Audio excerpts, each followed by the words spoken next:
kepadamu Tuhan, membawa korban syukur, sebab kami tahu kepada siapa kami berharap, kepada siapa kami mempercayakan hidup kami. Engkau yang telah mati dan bangkit, dan itu juga Tuhan yang Engkau nyatakan kepada gerejamu. Bapa, kami pagi hari ini datang kepada firman-Mu. Mari Engkau tolong kami Tuhan, untuk kami bisa lebih dalam mengenal Engkau melalui firman-Mu, sehingga persekutuan kami dengan Engkau menjadi persekutuan hidup, didasari kepada pengenalan akan Allah yang benar, yang rohani, supaya setiap kami Tuhan boleh pada waktunya waktumu Engkau memakai kami menjadi anak-anak-Mu, menjadi hamba-hamba-Mu yang dengan ketulusan, dengan penuh kasih menjadi duta Injil Kerajaan Allah. Tuhan, ini kami anak-anak-Mu. Mungkin kami kecil, mungkin kami miskin, mungkin kami dipandang tidak berguna, tetapi di hadapan-Mu kami mulia. Terima kasih untuk pagi hari ini. Di dalam nama Kristus Yesus, Juru Selamat kami, Raja kami berdoa dan mengucap syukur.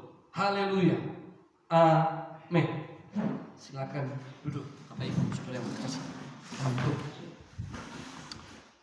Shalom, selamat pagi, selamat datang kepada anak-anak asrama yang pertama kali hadir hari ini. Dalam 1-2 minggu ke depan masih akan ada banyak lagi yang datang, 2 kali lipatnya mungkin. Tapi kita masih mengejar sarana minimumnya ya. Tidak mudah bagi kita pengelola dan semua tim yang bekerja, tetapi kita melakukannya dengan sukacita ya. Secara manusia orang memandang ini proyek gila gitu ya. Proyek gila mengapa tidak 1-2 orang yang mengatakan, Pak, ini bukankah ekonomi kita lagi sulit ya, banyak orang kena PHK, pemotongan gaji semua, tetapi kita pelita hati membuka program ini. Kalau nanti Bapak Ibu Saudara berkenalan dengan anak-anak kita ini, mungkin saudara akan terenyuh, ya. Hati saudara akan tersentuh gitu. Mengapa? Karena ketika saya mengunjungi mereka kemarin seharian penuh, kami di Sontang, di satu tempat yang saya pikir itu tempat tapi penjara gitu ya. Karena orang tidak bisa kemana-mana praktis ya, jauh dari mana-mana.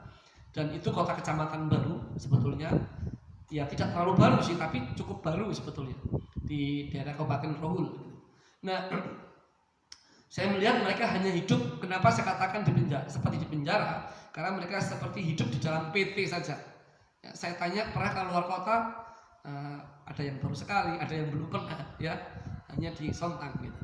Tetapi yang mengejutkan saya adalah banyak di antara mereka itu harus menjadi pilar keluarga.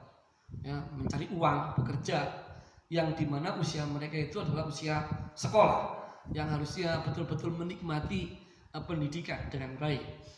Nah, saya berdoa, kami berdoa cukup lama, Tuhan, kalau Tuhan berkenan, proyek ini apapun keadaan kita harus berani memulainya, karena tidak mungkin ditunda.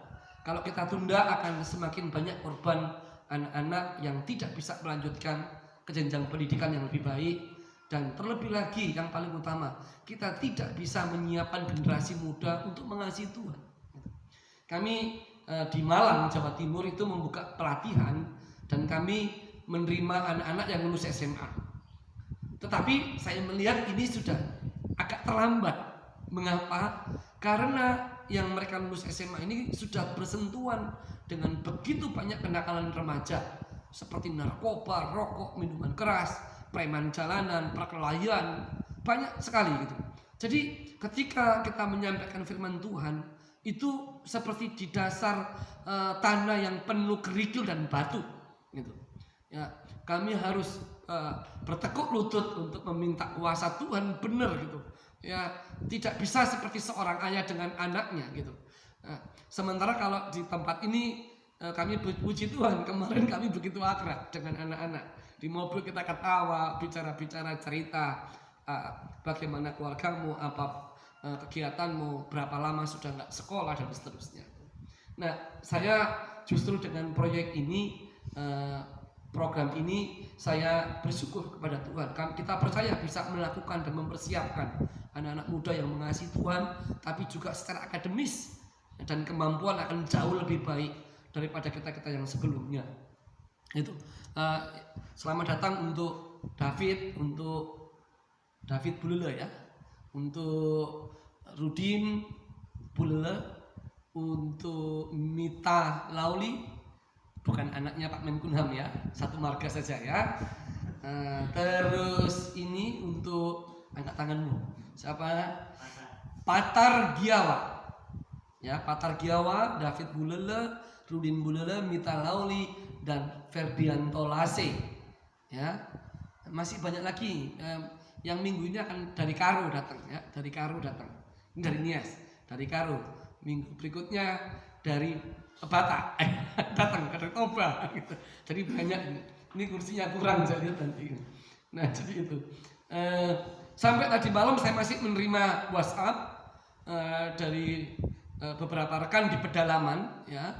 WhatsAppnya, Pak, saya kirim anak ini ke asrama Bapak. Pak, saya kirim anak ini ke asrama Bapak. Saya dengan senang hati tidak menjadi masalah. Tetapi saya juga harus melihat kemampuan kita, ya. Jangan sampai orang datang di sini diajari banyak puasa, ya. Ini bukan sekolah kita murni, ya. Ini pembentukan pelatihan rohani dan intelektual dan kewirausahaan dan keahlian hidup, ya. Bukan sekolah Alkitab murni gitu. Ya, mereka saatnya juga harus menerima gizi yang baik, ya.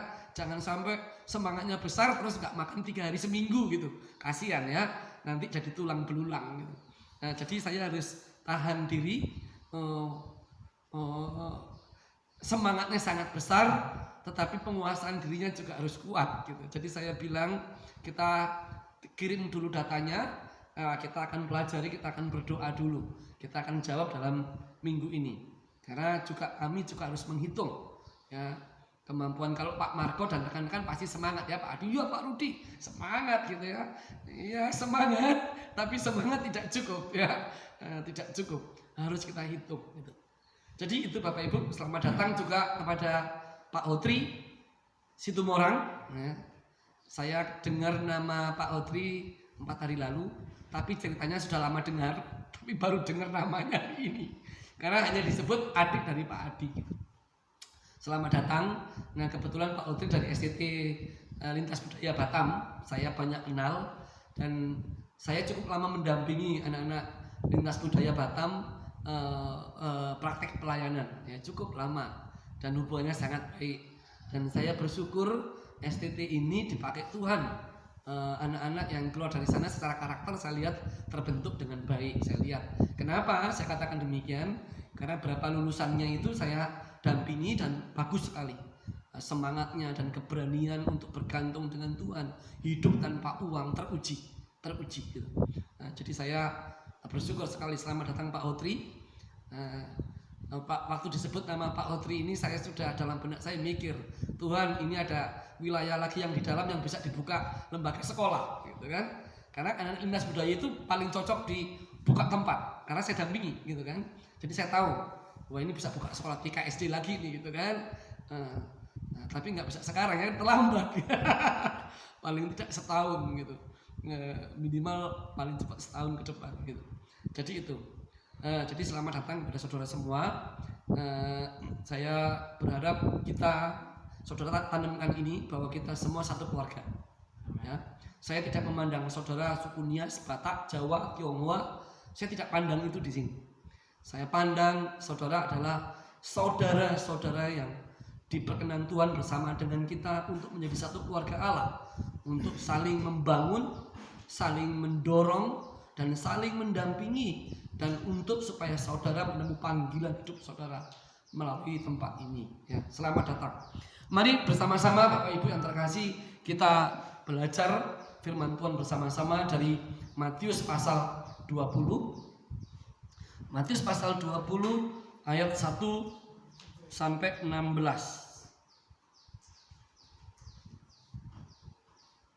Matius pasal 20.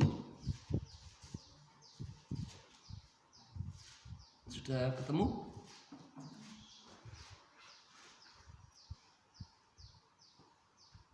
Matius pasal 20 ayat 1 sampai 16 kita baca bergantian. Saya pertama dan selanjutnya Bapak Ibu Saudara semua. Perumpamaan tentang orang-orang upahan di kebun anggur. Adapun hak kerajaan sorga sama seperti seorang tuan rumah yang pagi-pagi benar keluar mencari pekerja-pekerja untuk kebun anggurnya.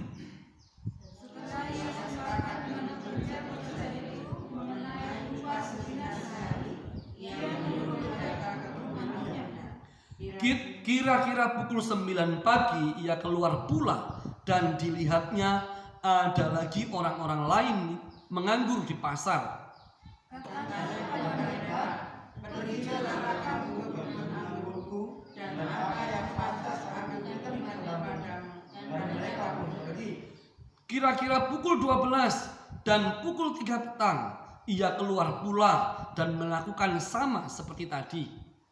Kira-kira pukul 5 petang ia keluar lagi dan mendapati orang-orang lain juga. Lalu katanya kepada mereka, "Mengapa kamu menganggur saja di sini sepanjang hari?" Kata mereka kepadanya, "Karena tidak ada orang mengupah kami." Katanya kepada mereka, "Pergi jugalah kamu ke kebun anggurku."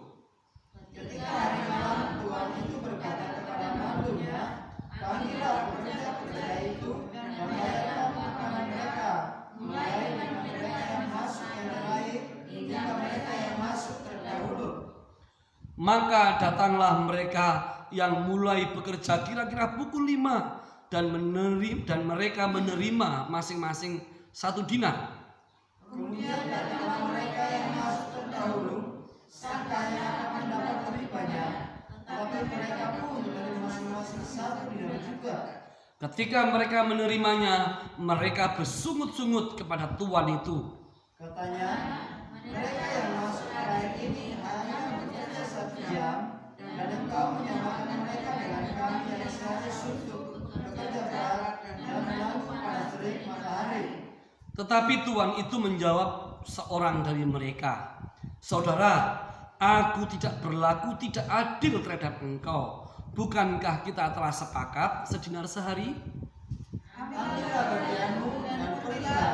Aku mau memberikan kepada orang yang masuk terakhir ini sama seperti kepadamu." Tidakkah aku bebas mempergunakan milikku menurut kehendak hatiku? Atau iri hatikah engkau karena aku murah hati?" Demikianlah orang yang terakhir akan menjadi yang terdahulu, dan yang terdahulu akan menjadi yang terakhir. Bapak Ibu yang terkasih, pasal ini pasal yang sangat kaya. Sangat kaya dengan pesan rohani. Saya berpikir apakah saya perlu menyampaikan pasal yang sama 4 kali berturut-turut dalam pertemuan ibadah kita. Tetapi kalau Bapak Ibu membaca di pasal itu satu peristiwa yang sangat biasa di Israel. Mengapa? Kalau saudara membaca di kitab Matius, Markus, Lukas, Yohanes, Yesus menggunakan banyak pengajarannya itu tentang apa? Kebun anggur, tentang gandum, tentang domba. Karena gambaran itu mudah dijumpai. Jadi ketika Yesus mengajar murid-muridnya, mengajar orang-orang yang mengikut dia dengan menggunakan kalimat gambaran kebun anggur, domba, gandum, serigala, itu mereka serta merta mudah untuk mengerti. Sama dengan pasal ini, digambarkan ada seorang yang tuan yang punya kebun anggur, ya, dan dia perlu pekerja, tetapi dia sudah mengatakan bahwa kita sepakat ya, upamu sehari pekerja ini berapa? 1 dinar. Kita sepakat. Dikatakan di pagi-pagi hari itu, kalau menurut budaya mereka ya, kurang lebih jam 5 lebih sedikit atau jam 6 antara itu. Jam 5, jam 6 pagi mereka cari pekerja di kebun anggur. Jam 9 pagi dia masih cari pekerja lagi. Siang dan sore hari dia masih cari karyawan lagi, pekerja lagi. Sampai mau petang dia masih mencari lagi karyawan upahan ini untuk bekerja. Nah, tentunya aneh, ini bekerja apa gitu, sehingga perlu membutuhkan banyak orang. Nah, di Israel, Bapak Ibu yang terkasih, Seorang pemilik kebun anggur itu membutuhkan banyak karyawan, banyaknya karyawan itu biasanya pada waktu panen. Mengapa? Kalau rata-rata buah anggur itu sudah tua, dia tidak boleh terlalu tua sekali sehingga sampai rontok dan jatuh dan membusuk. Jadi supaya selesai panennya, hari itu harus selesai panen semuanya. Enggak, itu mirip-mirip seperti kita di kebun sawit, betul? Hari ini harus 2 hektar selesai, misalkan. Enggak boleh sampai menunggu besok. Kalau besok apa? Jadi berondolan, rontok, ya kan? Membusuk gitu. Nah, di Israel mirip, ya. Jadi tidak boleh sampai rontok, terlalu tua sekali sehingga tidak kuat itu pegangan rantingnya menahan buah sampai jatuh. Jadi supaya panen tepat waktu, pagi-pagi sekali si pemilik kebun anggur ini mencari pekerja. Tapi rupanya nggak selesai. Wah, kalau saudara punya kebun akan tahu itu. Wah, nggak akan selesai nih. Jam 9 dia keluar cari karyawan lagi. Masuk lagi kerja, dilihat lagi. Masih nggak mungkin, masih banyak ini. Berarti kita bisa berasumsi bahwa kebun yang dipanen ini apa? Luas sekali gitu ya. Masih belum selesai, dia pagi, siang jam 12 cari lagi. Ayo cepat, kamu ada kerjaan. Nah, kalau memanen anggur, saudara tidak perlu tahu keahlian yang rumit. Karena biasanya orang manen itu ada pemandunya ini yang dipanen itu ya. Jadi ini bukan pekerjaan yang sangat rumit, bahkan seperti panen sawit. Panen sawit kan berat. Pakai egrek, di egrek dan seterusnya, didodos gitu kan. Tapi ini panen anggur memang harus hati-hati, tapi tidak serumit memanen sawit malahan ya. Tetapi harus ada yang mandornya gitu. Jadi kurang lagi, tambahin lagi supaya apa? Selesai panen hari itu juga. Oke.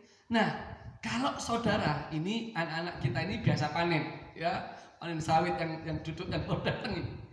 Kalau panen, saudara kerja jam 6 pagi, jam 5 pagi sudah kena kerja panen,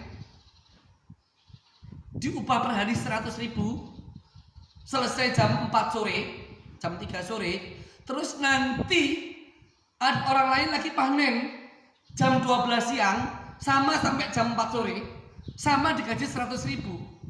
Saudara marah nggak? Marah nggak? Ini apa-apaan?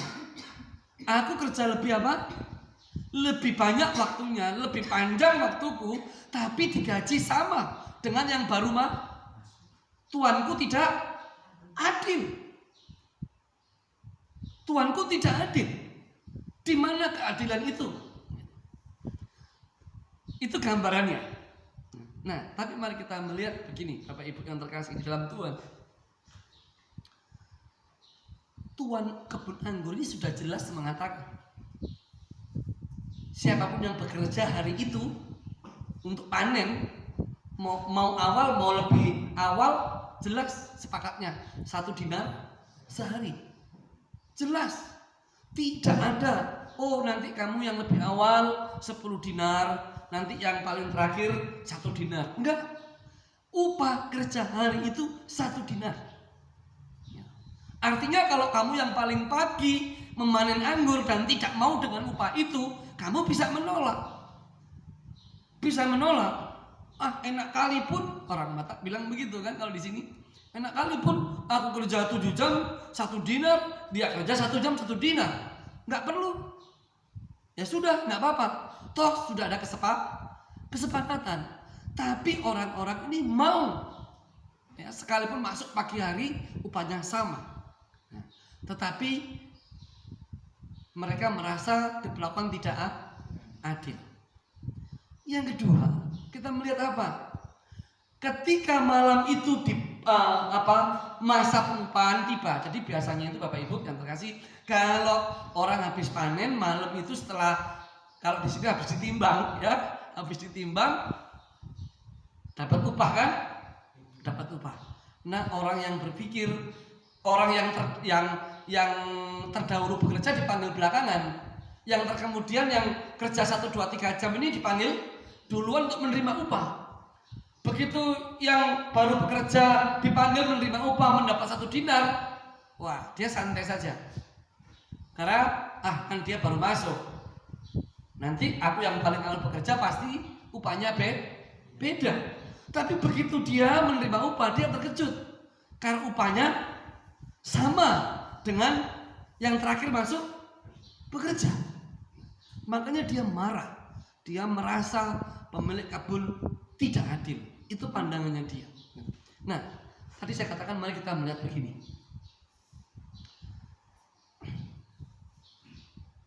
Kita itu manusia, ya, selalu punya konflik dalam hati dan pikiran kita. Sekalipun kita sudah mendengar jelas, tapi kita selalu punya konflik hati dan pikiran, atau konflik masalah dalam hati dan pikiran kita, pertentangan dalam hati dan pikiran kita, sekalipun kita sudah mendengar jelas. Sama seperti ini, sudah jelas menerima penjelasan bahwa upahmu kerja 1 hari ini 1 dinar.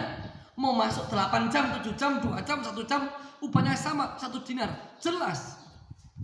Tetapi begitu kenyataan dihadapi, pertentangan batin dan sikap hati kita, pikiran kita muncul.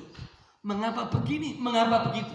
Muncul setelah kita melihat bahwa kita diperlakukan tidak sama. Nah, Bapak Ibu yang terkasih dalam Tuhan,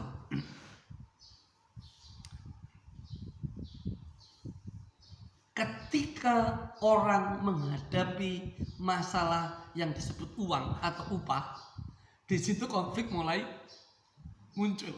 Apapun dalam hidup, ketika sudah berhubungan dengan uang, masalah muncul. Pelayanan ketika kecil, belum banyak orang, belum banyak persembahan, aman-aman saja. Paling-paling pendetanya berdoa bergumul supaya bisa hidup. Tetapi begitu Tuhan kirim banyak jiwa dan pundi-pundi persembahannya banyak, pendetanya nggak terima. Harus aku yang mengatur. Aku sudah berjerih lelah, ya. Sudah menderita, sekarang sudah saatnya menerima apa? Susu dan madunya. Gitu. Konflik muncul ketika uang itu juga muncul. Sama dengan upah kepegawaian, konflik muncul ketika upah itu datang. Ketika mereka bekerja, mereka menggerutu. Nggak disebutkan dengan beratnya pekerjaan itu. Enggak menggerutu, enggak ada ditulis menggerutu. Menggerutu itu kata itu muncul di Matius 20 justru ketika sudah mereka menerima uang. Gitu. Manusia kan gitu, merasa yang enggak rata pembagiannya, upahnya tidak adil dan seterusnya. Tapi ketika uang itu muncul, masalah muncul. Itu. Selanjutnya kita melihat begini.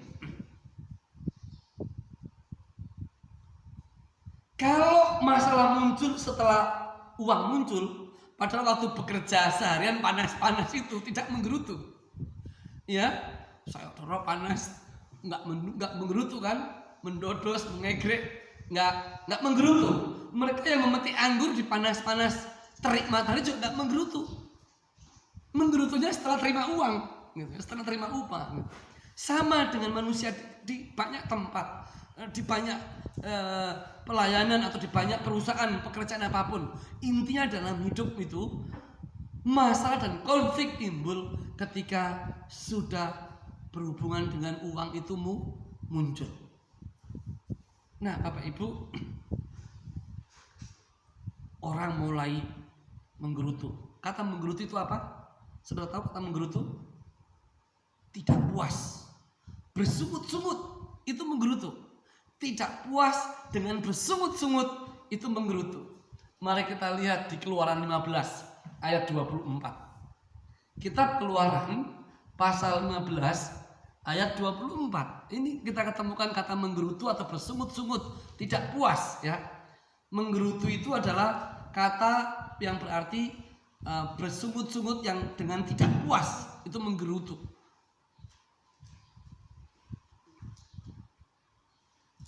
Sudah ketemu? Silakan dibaca Keluaran pasal 15 ayat 24. Demikian firman Tuhan. Lalu bersungut-sungutlah bangsa itu kepada Musa, kata mereka, apakah yang akan kami minum? Bersungut-sungut kan? Menggerutu kan?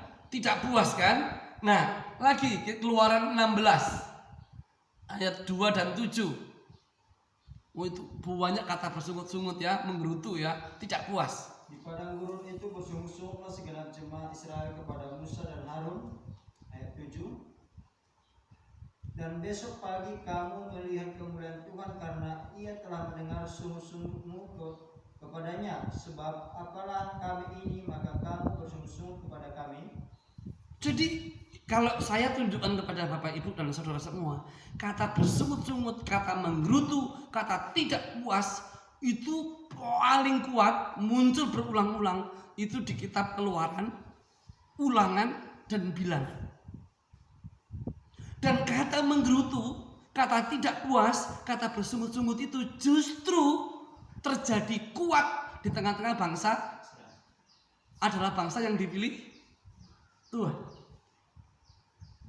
Kalau kita tarik pada perjanjian baru sekarang, ini gambaran siapa? Gereja. Gereja. Saudara terkejut. Harusnya kalau itu bersungut-sungut tidak puas menggerutu, harusnya ada orang di luar gereja, justru bukan di dalam gereja, atau justru bukan terjadi di tengah-tengah orang percaya. Harusnya. Tapi faktanya menggerutu, bersungut-sungut, tidak puas justru terjadi kuat di tengah-tengah orang percaya. Orang-orang yang dipilih oleh Tuhan. Justru di tengah-tengah mereka. Nah, saudara, ini jadi perlu kita merenung. Mengapa ini terjadi? Kalau kita melihat di kitab Keluaran, saya berulang-ulang menyebutkan.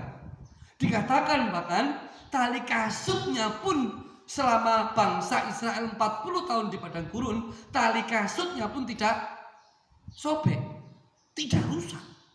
Artinya apa? Mereka mengalami bagaimana Tuhan menyertai, Tuhan memelihara, Tuhan menolong. Mereka mengalami itu. Tetapi mereka toh masih apa?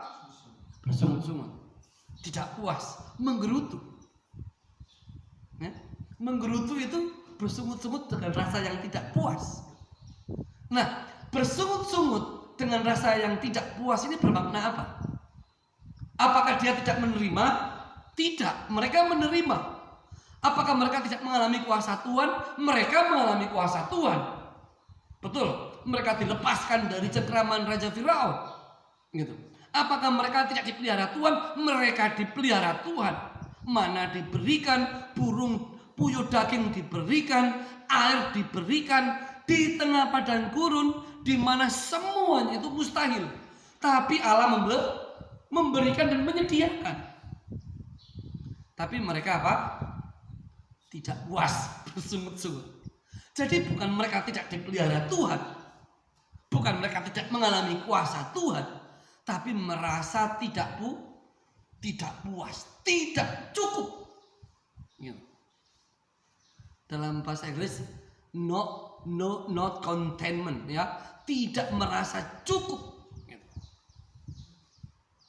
Nah, saudara,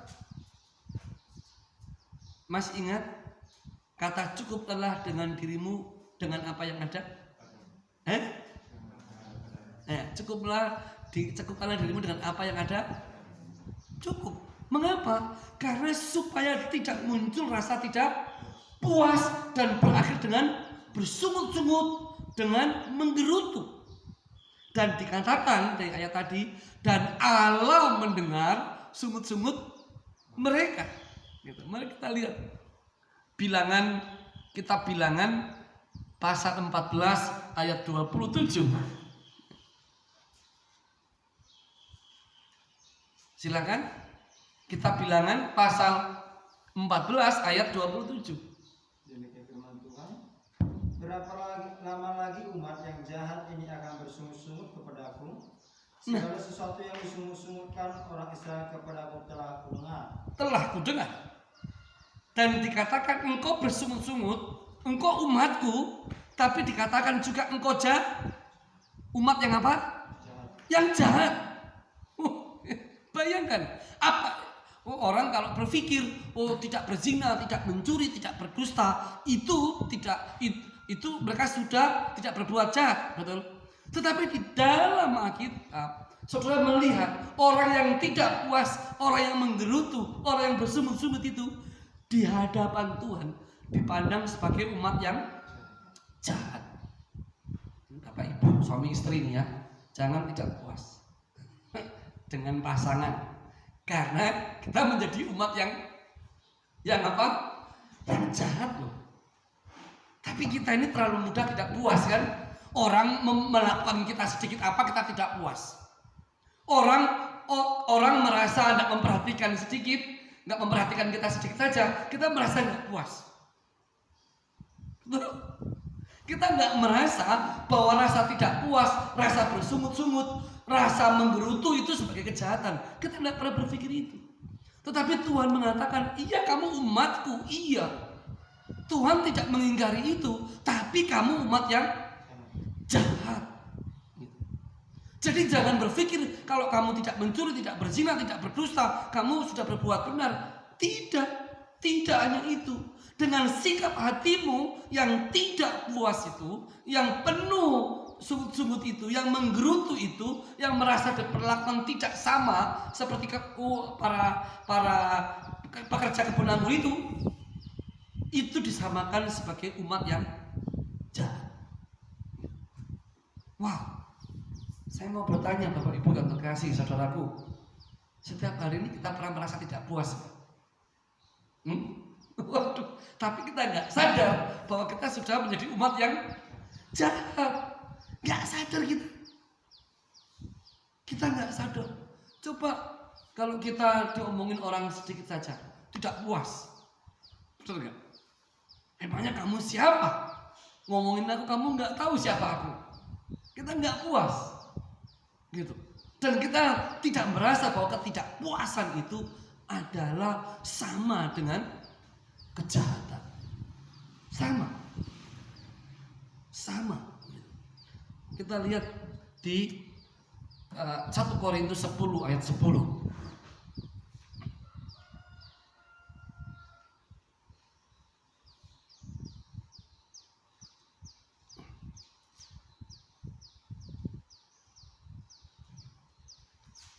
1 Korintus 10 ayat 10.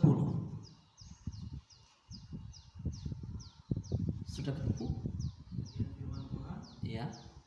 Dan janganlah bersungut-sungut seperti yang dilakukan oleh beberapa orang dari mereka, sehingga mereka dibinasakan oleh malaikat maut.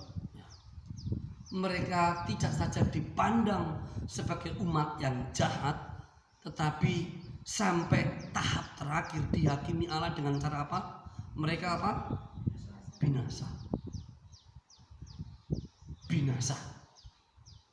Wah, kita makanya kalau sudah merenungkan ini, perkataannya Paulus itu apa dikatakan, kerjakanlah keselamatanmu dengan takut dan gentar. Kenapa? Karena standar rohani yang Allah ajarkan, yang Yesus ajarkan kepada murid-muridnya, kepada gerejanya itu standarnya sangat tinggi. Kenapa? Karena untuk diperbarui menjadi manusia baru itu tidak cukup kalau kita tidak berzina, tidak mencuri, tidak berdusta, tidak cukup. Sampai manusia rohani kita yang di dalam ini, pikiran kita diubahkan menjadi manusia baru dengan satu pemikiran baru yang dari Allah. Dan pemikiran yang baru dari Allah itu apa? Menjadi manusia rohani yang cukup, bukan yang tidak puas. Nanti suami nggak dilayani istri, nggak diambilkan kopi saja, tidak puas, marah. Nanti istri merasa kurang diperhatikan, nanti tidurnya di kamar, satu hadap selatan, satu hadap utara. Ya, tidak puas karena nggak diperhatikan. Si anak-anak merasa bapaknya, orang tuanya nggak mau dengar, nggak mau mendengar apa yang diinginkan. Anak-anaknya tidak puas dengan bapaknya. Setiap hari kita ini diperhadapkan dengan ketidakpuasan, dan ketidakpuasan itu menuntun kita untuk bersungut-sungut dan menggerutu. Dan kita yang lebih fatal lagi, tidak memandang itu sebagai kejahatan, yang hukumannya itu sebagai pada kebinasaan. Kita memandang remeh itu. Padahal Tuhan dengan tegas, jangan. Mari kita lihat Filipi 2 ayat 14. Ya, ini kitab Filipi Perjanjian Baru ya, pasal 2 ayat 14. Sudah ketemu Bapak Ibu? Filipi pasal 2 ayat 14. Mari kita baca sama-sama. Ya, sudah ketemu? 3, 2, 1. Lakukan segala sesuatu dengan tidak bersungut-sungut. Dan berbantah-bantahan. Lakukan segala sesuatu dengan tidak dan berbantah-bantah. Dikatakan lakukan segala sesuatu. Kata segala sesuatu itu terlepas kita suka dan tidak suka, nggak penting. Tetapi kalau kita melakukan itu, jangan dengan rasa tidak puas, dengan bersungut-sungut, dengan menggerutu. Makanya di keluarga kami saya mengatakan, kalau kamu nggak senang hatimu, nggak usah kamu lakukan. Untuk apa? Kamu melakukan dengan tidak puas, bersungut-sungut, menggerutu. Mama itu, lu bayangkan anak kan gitu, papa itu, gitu. Tapi itu jangan salah, itu jangan sepelekan. Itu jahat. Itu jahat. Nah, lakukan segala sesuatu. Saya pernah membagi pengalaman hidup saya kepada Bapak Ibu di tempat ini. Saya orang yang sangat miskin, dari keluarga yang sangat miskin. Saya hidup ikut orang beberapa kali, dan saya mengalami pekerjaan yang tidak harus dilakukan oleh seorang anak. Dan saya bekerja ya pada zaman itu tahun 80-an, tahun 90-an. Bekerja yang seharusnya anak-anak usia sekolah, tapi saya bekerja pekerjaan orang dewasa. Nah, saya merasa menjadi korban karena anak paling saya pudan ya, anak nomor bungsu, suruh sini, suruh apapun. Awalnya saya marah, saya bersungut-sungut. Awalnya, sampai kalau saya diam, saya melihat hutan, itu ya di belakang rumah itu ada hutan lebat, ya, hutan tinggi sekali, benar-benar hutan ya, hutan yang belum ditumbang. Saya masih bisa melihat beruk simpanse, simpanse ya, beruk apa itu? Iya, tapi yang besar hitam gitu loh. Iya, siamang ya. Kalau beruk kan kemerah-merahan ya, kuning emas, kemerah-merahan kalau udah gede. Siamang itu hitam legam ya. Dan saya bisa melihat burung rangkok yang paruh besar itu zaman dulu di Sumatera banyak ya. Terus tupainya di Sumatera itu unik, nggak kayak di tupai di Jawa, coklat doang kayak di belakang rumah sini juga enggak. Tupainya di hutan itu warna-warni. Ada biru, merah, kuning, cantik sekali ya. Nah, terus saya melihat ikan cucut di rawa-rawa, ikan yang punya ini cucut panjang itu, moncong panjang itu saya masih lihat ya. Nah, jadi kalau saya menggerutu, saya tidak puas dengan orang tua saya pandangi itu di belakang hutan saya lihat. Terus saya coba merenung, Tuhan, kalau saya tidak puas, itu anak kecil ya, menggerutu, semua jadi serba tidak enak. Apapun lah, kalau mama ibu saya, bapak saya menyuruh segala sesuatu apapun, suka nggak suka, saya mau melakukannya saja, nggak perlu mikir. Nggak mau, saya tidak puas menggerutu, menggumam kenapa saya saja, mengapa bukan mas saya, bukan abang saya yang disuruh, mengapa saya. Terus saya.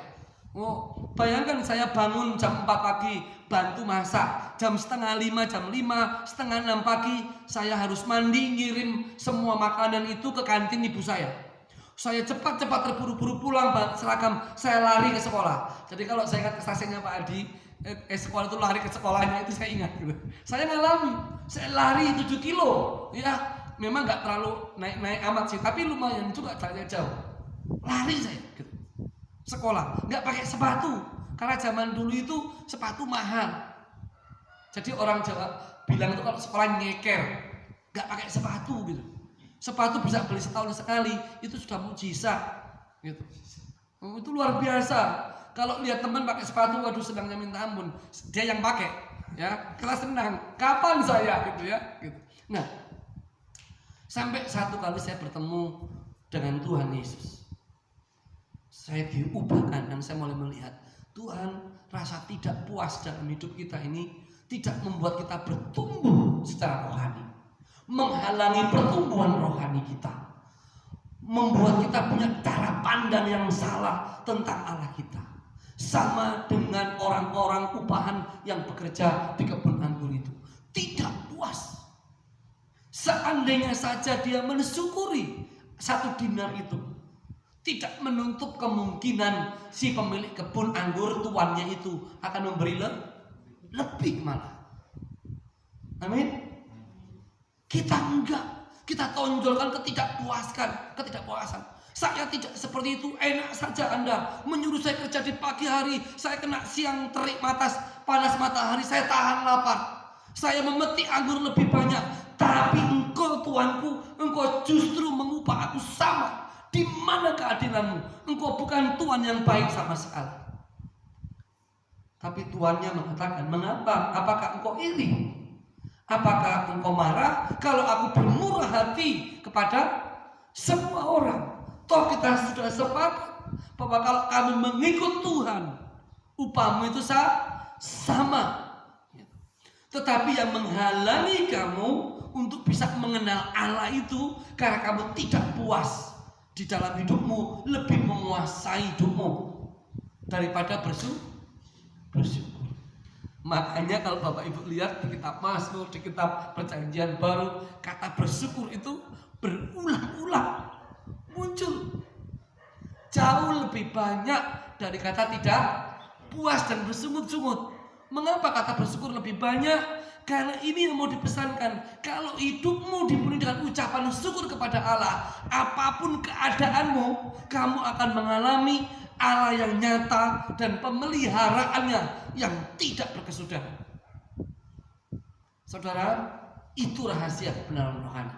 Kalau engkau oleh kuasa Tuhan, oleh kasihmu kepada Tuhan, mengangkat semua ketidakpuasanmu itu, buang jauh ke dalam laut. Tuhan memberkati.